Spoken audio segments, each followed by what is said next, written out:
That's the right one. Right intro this time. Welcome to Film Addicts Anonymous.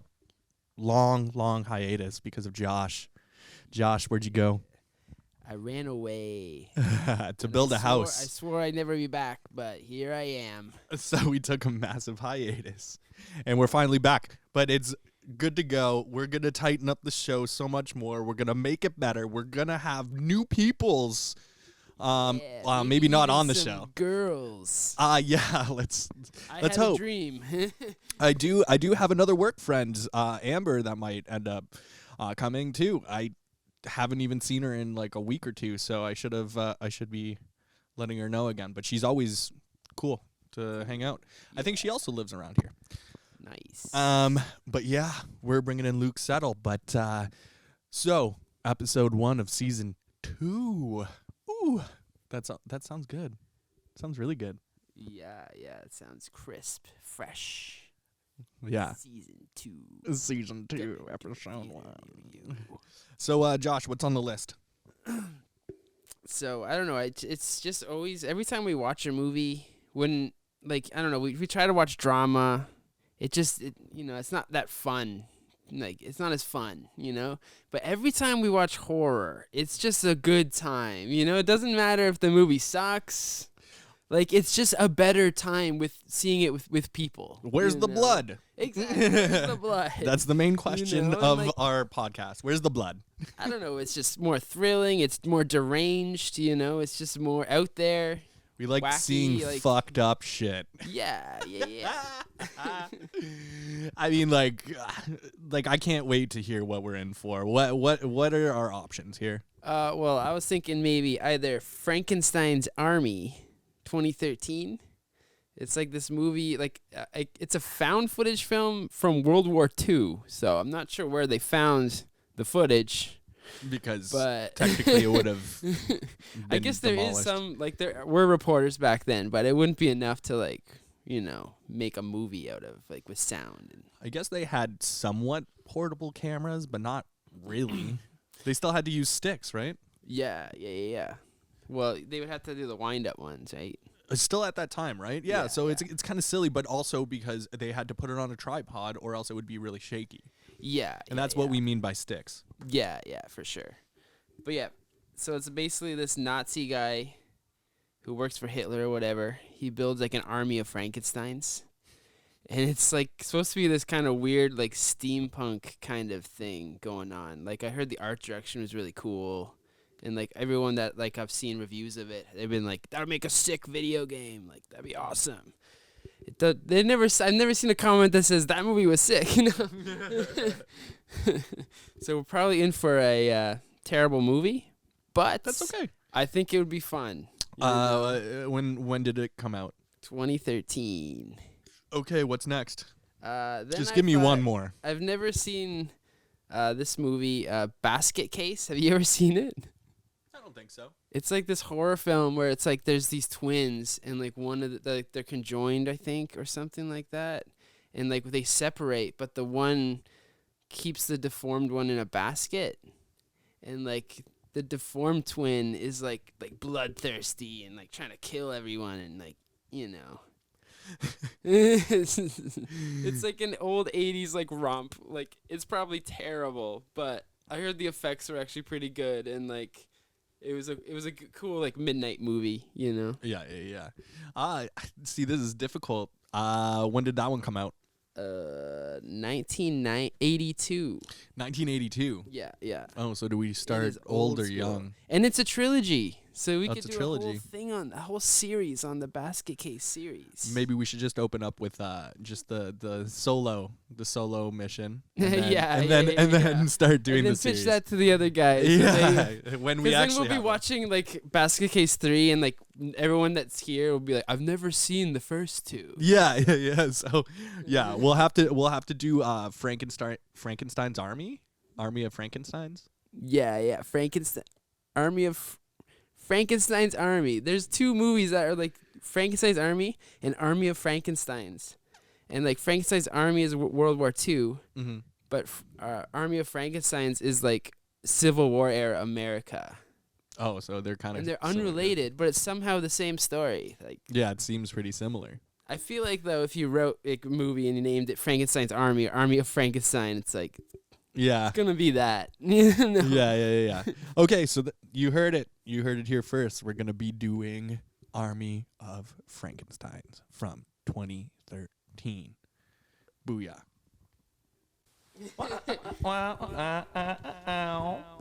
The whole thing was that like the entire scene was filmed properly except for the close-up. So she was singing like this in the long, like the medium shot. Yeah, she was doing great. She was doing great, and then all of a sudden they just fucked it on the close-up. And like, how did they fuck it that bad? Like, oh damn! it's Like, I forgot you had that backwards. microphone Yeah, too. it's the exact same microphone. Yeah. Yeah. So welcome back from the movie. Hopefully you watched it. Frankenstein's Army, 2013. We did a little bit of deep diving, which I think we might actually have to do some more while we're doing this, because it was. I gotta say, it was fantastic. It was probably one of the better movies we've seen. Yeah, we've seen some bad movies.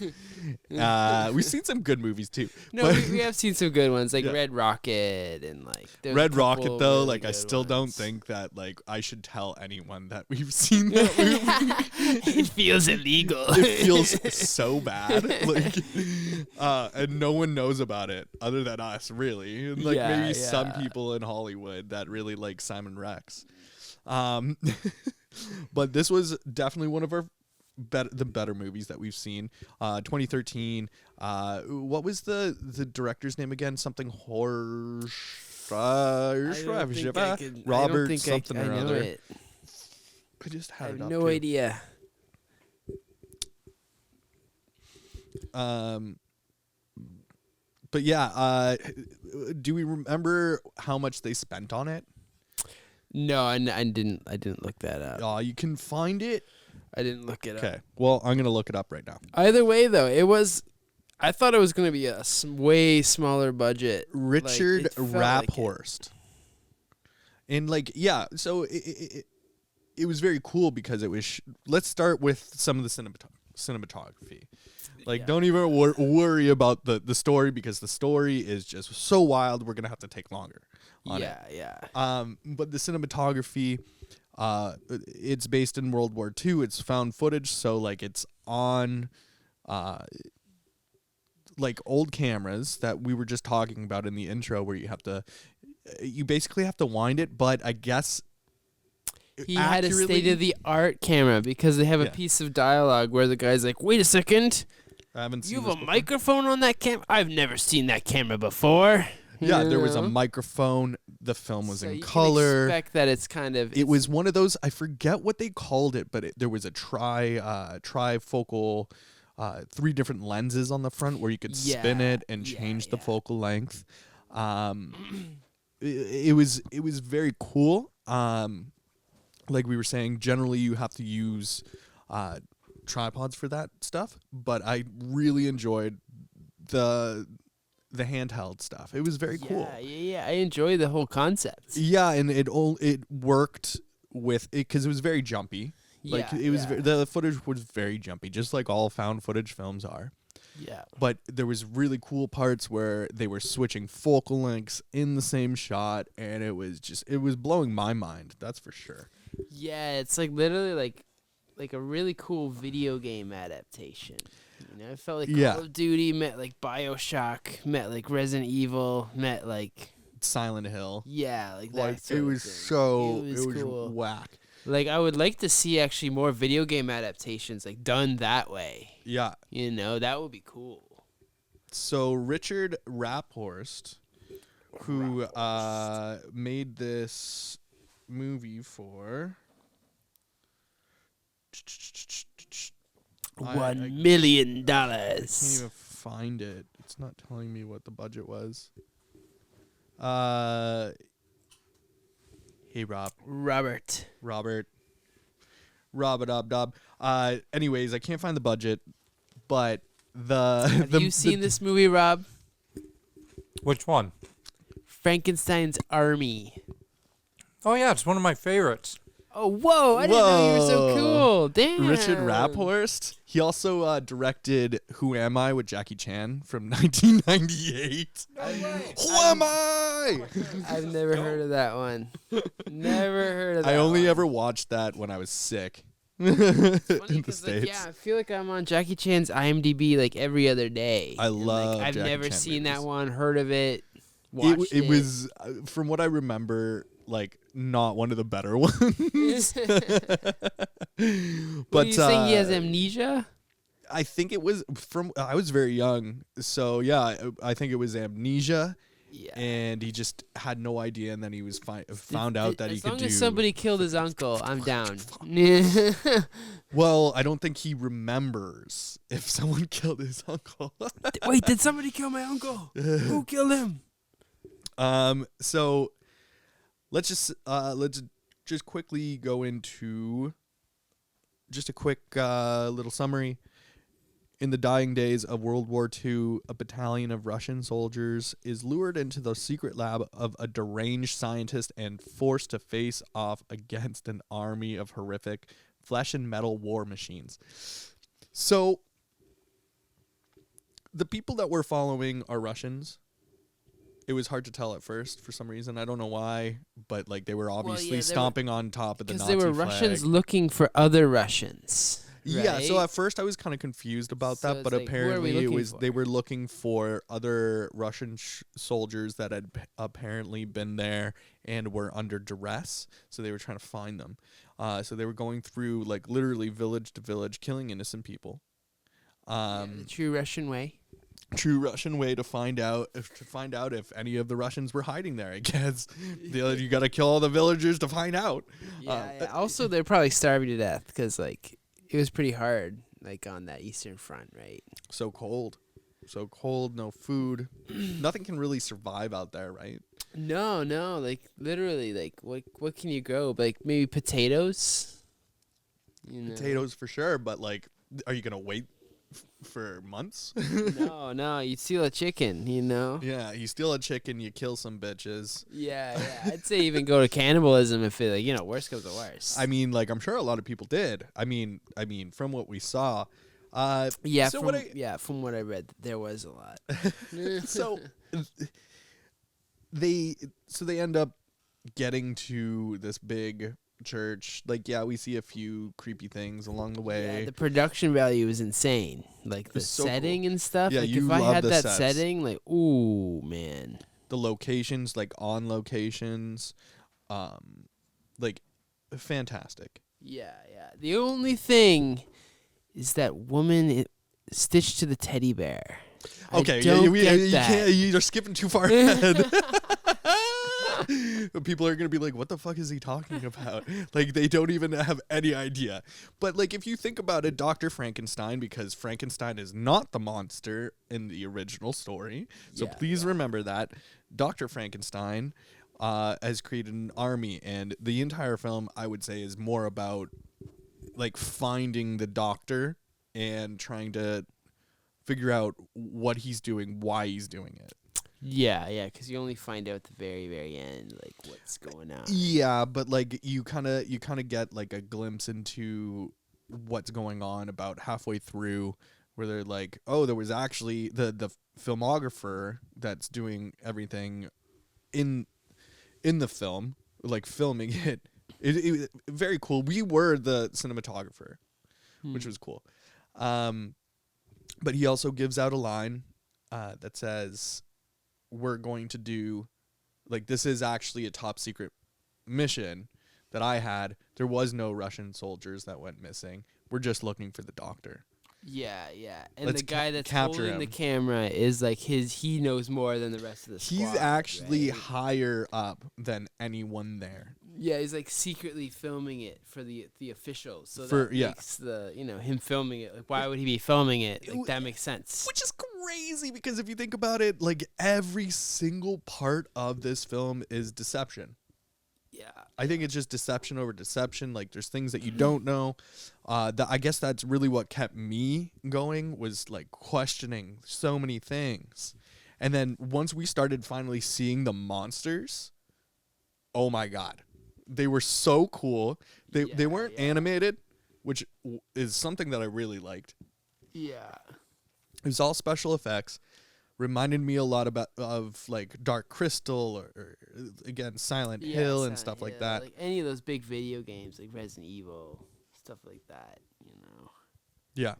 But really the Resident Evil part came from like the first person Yeah. aspect of it. But the monsters were like, there was pieces of different people There was put like together. a child's legs like made into like an R2D2 kind of like robot. Yeah, and we actually physically see that kid loses his upper torso. Yeah. In the movie. 999.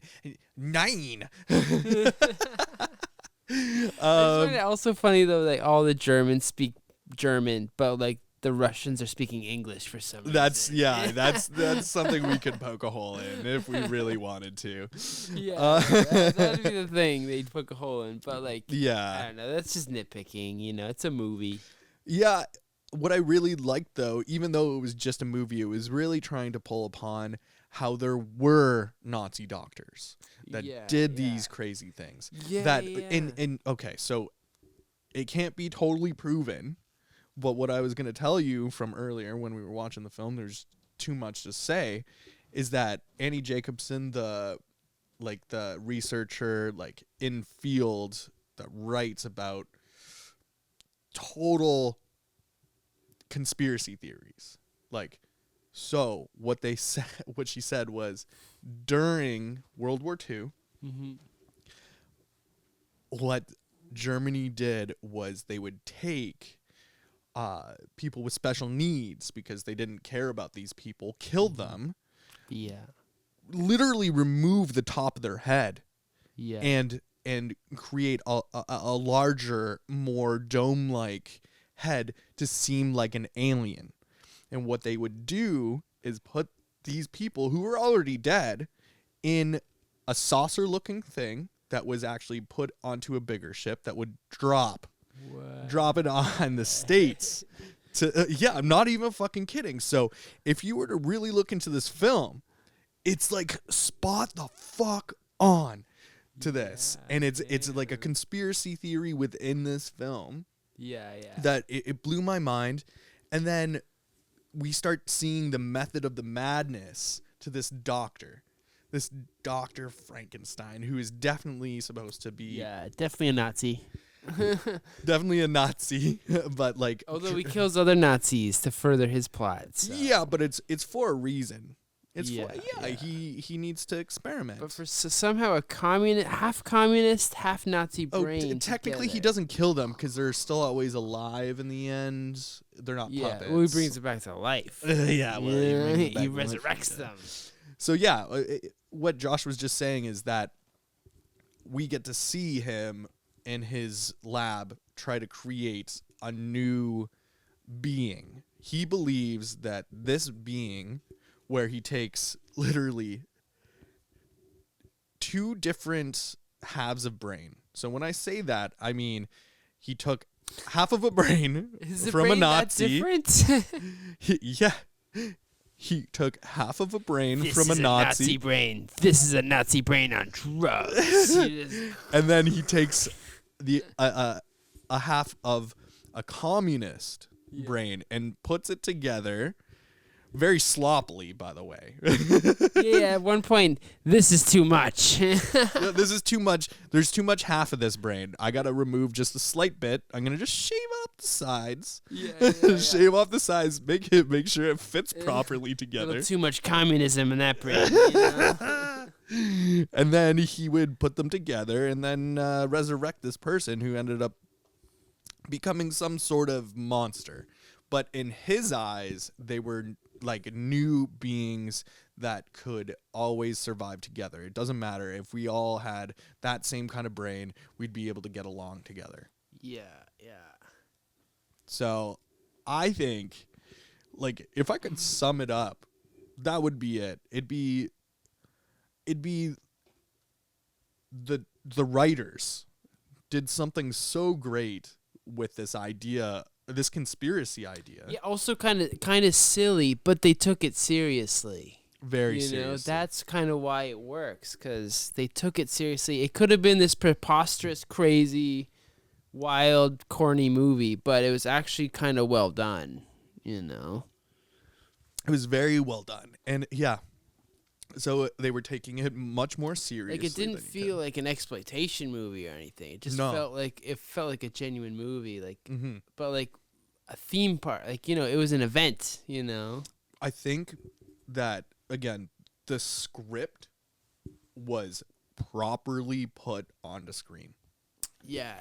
Fantastic. Yeah, for sure. And then the acting in it too was phenomenal. I felt exactly what the director wanted me to feel whenever I needed to feel it. So if I hated someone, I hated them. If I wanted them to die, I was like, go ahead and die. But if I liked them, I would want them to survive, you know? And then we see a lot of that. We see like some guy that just wants to fucking kill everybody. The guy gets a leg injury and he's just like, do you want me to kill him? Don't we put him out of his misery? Let And me he's put like, him out of his misery. I'll do it. And he already goes to step in to like kill this guy and everything. Like,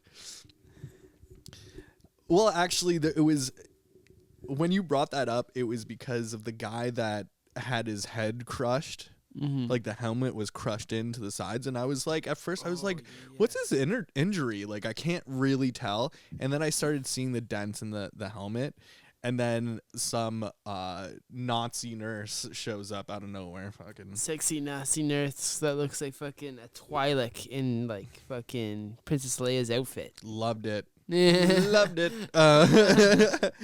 But she comes in and she's like, I could try to do something. And she goes to pull off the helmet. Yeah, what happened to her? She died and became the nurse that was in the end. Oh, true. She was like Princess Leia in the end or whatever. Oh, yeah. But she came in and she pulled off the helmet with success, except with the top of the skull and the brain. All in it. the entire brain. and the guy that you hate is like, well, that was fucking useless. Yeah. I'm pretty sure that was like an ad lib. Yeah, and he was trying to put him out of his misery the entire time. Useless. Yeah. 9. 9. He also mocks a kid. Yeah. He's like, Which we you don't are want to go actually die? doing right now. Okay. Well, do it anyways. Okay, so, you know, we've moved through this really fast. I really like having this, like, shorter episode right now. Yeah. But what I do want to say is, or ask, what would you give this out of 10? Because it's always a bad rating from you. Okay, so I don't know. I wouldn't say it's a perfect movie. I couldn't give it a 10. Or even We were poking holes in the there's some things speaking to in poke English. into, but I would say it's probably like an 8. 8 out of 10, you know? Which, by the way, on IMDb it was rated, what, 5.5? Yeah, 5.5. Yeah. If I had Which is made pretty it, high for I a would horror be film. pretty proud of it. I would check it out. My movie. Oh my god, that movie you was so cool. Like, I could see a lot of people hating it. Yeah, I can see it. Like, Liam will hate it. But like I can also see like Jack people would that probably love just don't like movies being so like old school, right? Because it was all special effects. There was I don't remember any CGI. No, I don't. But there was the only CGI probably was the muzzle flashes. Yeah, And then well, a that couple still of the could have been scenes. from other things, but yeah, like the CGI with that, but the But it practical, was well done. Like, I'm not saying like I'm not even saying like go against CGI. Like, you know, you can use CGI and still make it good.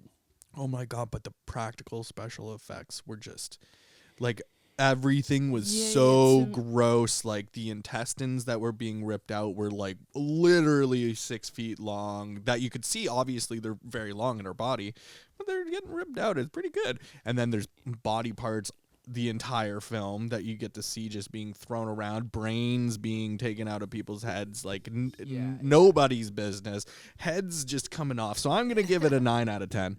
Yeah, and I would say also like I would kind of compare it to like my feelings of like the first Evil Dead movie. It was just like, it's not the best movie. It's a little rough around the edges, but like you applaud just like the filmmaking. Like the guy did a great job, and like it's infectious. It makes me want to make another movie. It makes me want to work with it these makes guys. me think maybe I can do something like that. Mm-hmm. You know.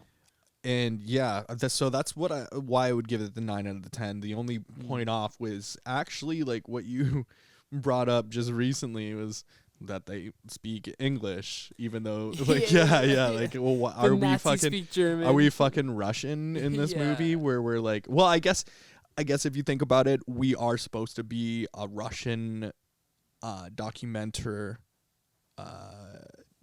following this thing, and then you slowly unravel. So I guess it makes sense if you think about us being that person that's holding the camera, but at the end that's taken away from you for the most part. Like Dr. Frankenstein he takes the camera and starts using it for a bit. But like to be honest, they could have done it without the found footage style. Like they could have just filmed it like a traditional movie, but I think it was they were using that to hide their budget constraints. Oh my god. And also imagine that movie shot any other way. I think it would be boring. Yeah, they do use it. I have to say that the entire movie was exhilarating. I don't think I got bored at all. Oh no! And in the final act, which you didn't like as much, I gotta say, like everything was just coming together for me. It was blowing my mind. I'm thinking about all these conspiracy theories. I'm thinking about, this is what the Nazi doctors apparently did. Like I don't actually know. Yeah, it's a little trivializing it, but again, it's making conspiracies. it into a movie. Yeah, and like obviously Dr. Frankenstein isn't real either. Yeah. Movies have got to have like a heightened sense. You know, it's got to be more extreme or more crazy. And also, even when I was talking about the aliens that the Nazis were making to drop on the United States, they didn't come back to life. They were dead. And also like all the monsters in this one generally were like they had like lobster arms, or they had like a drill for a face. They had like these weird contraptions, like they had a face slammer. I don't even know what to call it. It was a face slammer. It was a face slammer. It totally was a face slammer. It slammed some faces. It's like an Iron Maiden face. Oh, fuck yeah. Yeah. So that's all I have to say, because it was fucking fantastic. Yeah, all I have to say is Jack missed out. So did Luke. So did Brendan. So did Luke. So did Tosh. So did everyone on this fucking earth. Yeah, so we recommend watching it. Definitely take it for a spin. You know how we purchased it, obviously, and watched it at home. You can find it on Amazon Prime. To rent or own. I would recommend owning it because it was pretty good, or just get the DVD or something. It's pretty good. What's a DVD? I don't even know anymore. A digital video disc. Is that what it stands for? I think so. I was thinking about what SMS standed for the other day. SMS. Single messaging system. A single messaging system. True. And that's it for Film Addicts Anonymous.